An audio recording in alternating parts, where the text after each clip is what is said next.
मेरे देश की धरती सोना उगले उगले हीरे मोती। मेरे देश की धरती ओ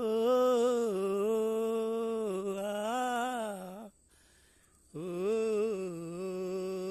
आ, ला ला ला ला ला ला ला ला ला ला ला ला ला ला ला ला। हे काजूचं झाड, हे काजूचं झाड, एक काजू झाड वर्षाला 2,000 रुपये उत्पन्न देतं.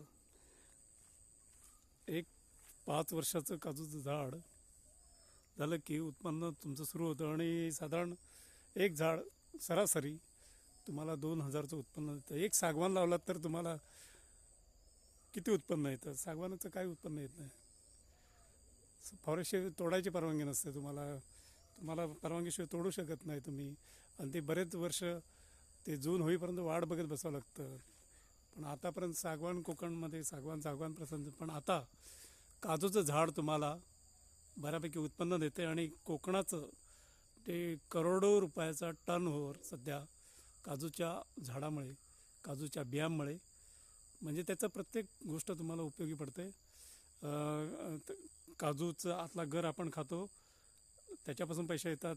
टरफलं असतात, त्याच्यापासून ऑइल बनवलं जातं, जे बोटींसाठी उपयुक्त आहे. ते सुद्धा अतिशय महत्त्वाचं असतं आणि महाग असतं, टिकाऊ असतं. आणि प्रत्येक गोष्टीचा त्याचा उपयोग होतो. अगदी बारीक कणसुद्धा बेकरीवाले विकत घेतात. आणि काजूचं असं झाड हे अत्यंत कोकणाच्या म्हणजे शेतकऱ्यांसाठी अतिशय लाभदायक ठरलेलं आहे. आणि हे आता नुकतेच काजू इथे मोहर आलेलं आहे आणि हळूहळू आता हे उत्पन्न येईल.